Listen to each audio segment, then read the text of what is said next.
Well, hello, my beautiful people. It's finally here. I'm so happy, so excited. This is a dream I've been wanting since I was a child, since I can remember starting to skateboard. I got my first ramp, little quarter pipe, and that changed my entire trajectory of life. Finally here, I got the backyard ramp I've always wanted. So in this video, we're gonna be going through the building process, what it takes to build something like this. I'll go through the cost breakdown once we get towards the end of this video. My goal is to basically show you the building process while also considering your budget and everything like that, because the reality is building something like this is pretty expensive, but there's ways to save a little money. After 6 months of searching for the right home to buy, me and my wife decided on this property. One of the first things that we actually had to do was extend our fence line, because essentially the fence line started right in the middle of the yard, and it was kind of weird because there was so much more yard space that could be utilized. So that was the first thing that we did, pushed out the fence, broke it down.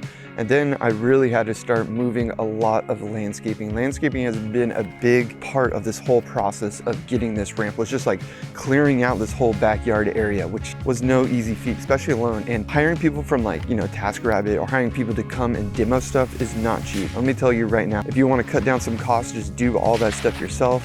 It's gonna take longer, but you're gonna save a lot of money for sure. All the rocks are gone, pulled up. Now all this area is nice and clear. Over there, got all that cleared, got all the rocks out, piling them up over here. I've heard many different things about the permitting process of building a backyard ramp. So what I've done is actually called the city and I said, hey, I'm building a ramp, what do I gotta do? And they said I can apply for an application building permit exemption.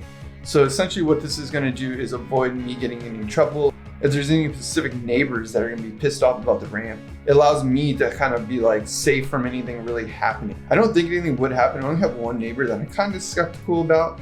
And the reason that this is really kind of pressing is because I'm supposed to go be picking up the wood frame for the ramp in like 4 days. I'm gonna film all that, but hopefully I can get this permit exemption form signed off from the city and good to go before I actually start it. I hope that, because getting that over here and then my neighbors, that one neighbor that might not be happy seeing all that, I don't know if they're gonna complain, but I just rather be safe than sorry. So hopefully I can get this over to the city. I gotta go to the building department, get it signed off, and avoid getting into some trouble.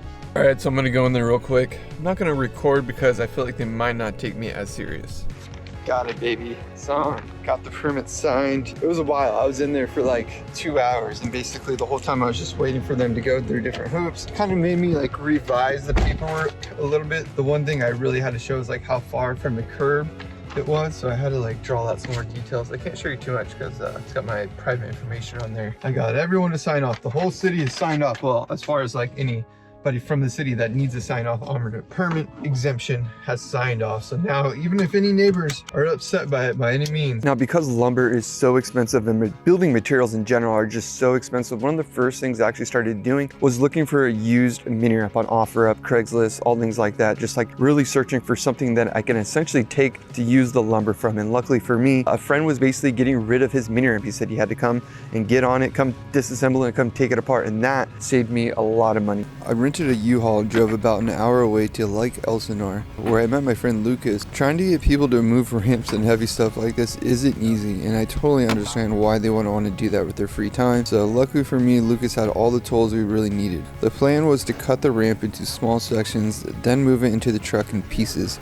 versus taking every single piece apart. This would not only save me a lot of time, but it would also allow me to make sure the integrity of the ramp stay intact and strong. After a lot of unscrewing, prying, and shaking up the ramp, doing whatever we basically could to get things apart, it wasn't as easy as I thought it was going to be, but it wasn't that bad.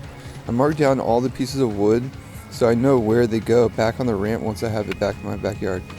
Alright, we got the ramp split into 2 different things. That was very challenging.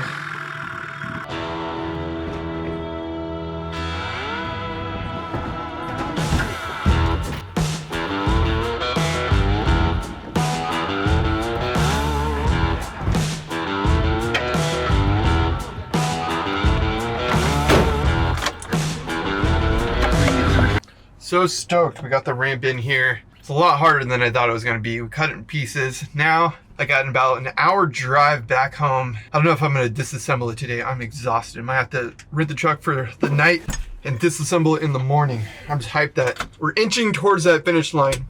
My wife just called, Erica just called, and she's like, how are you going to do this all by yourself? And I said, I'm just gonna make it happen. I need to finish that finish line no matter what. So it goes to show you, like, I don't know, I can make a million excuses about not making this happen, or I can make a million excuses about making it happen. Because there's no easy way to get access to my backyard, I had to take down a fence post and some of the fencing so they could move the ramp in nice and easy.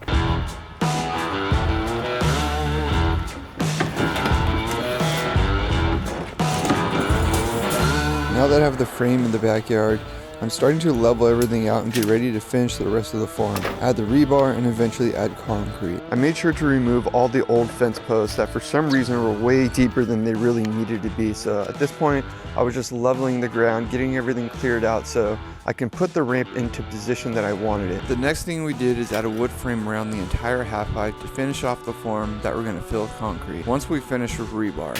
One of the main reasons I obviously wanted to bring in people that know how to build concrete are brought in my friend Kyle Gallagher and some of his people who've worked on Washington Street and tons of other jobs that I really love and appreciate.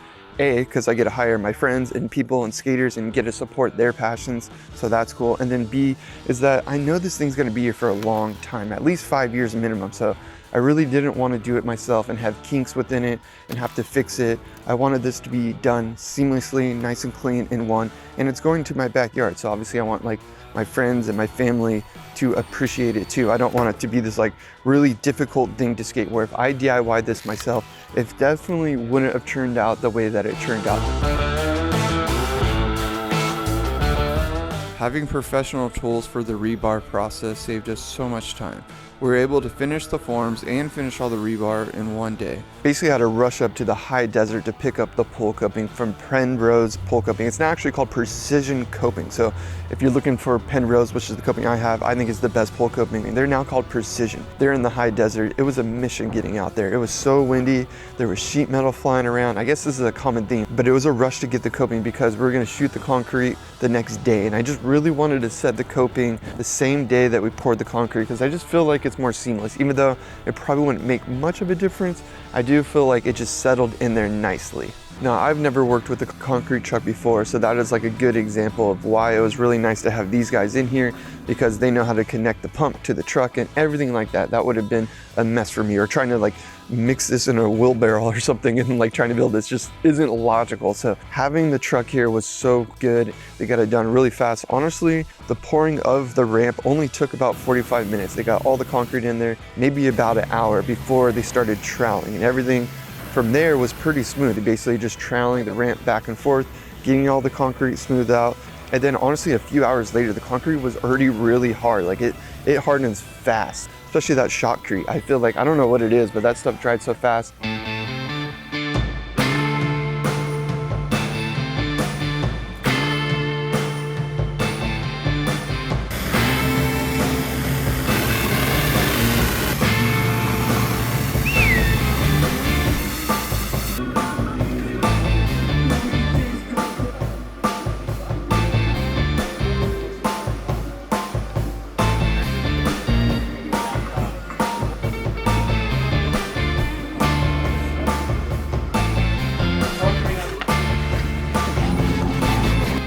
And then we got the pole coping on the same day, just using extra strong grout, and yeah, I'm super hyped.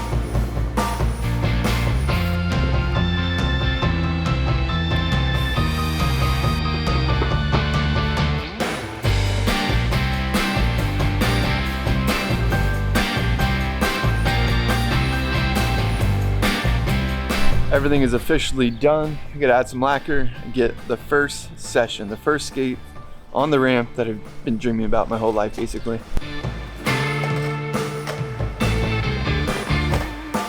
The ramp is officially here. It's been raining so much lately, so I haven't been able to skate it as much as I really want to, but I figured this is an important video to make, show you the process. If you guys have any other questions about how I went about this, please leave them down below. I'll be making tons of other videos skating this ramp too. Maybe we'll do some more mini ramp trick tips. So many things, so many possibilities. Subscribe if you want to see those videos.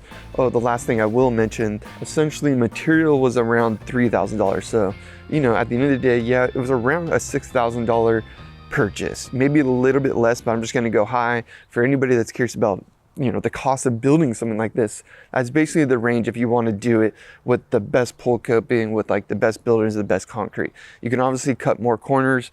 I think just you have to figure out what corners you can cut and what you're willing to sacrifice when it comes to quality. Hope you guys enjoyed. I love you. So excited. I can't film this anymore. I need to like clean this up and try to skate because rain's coming in an hour. Bye.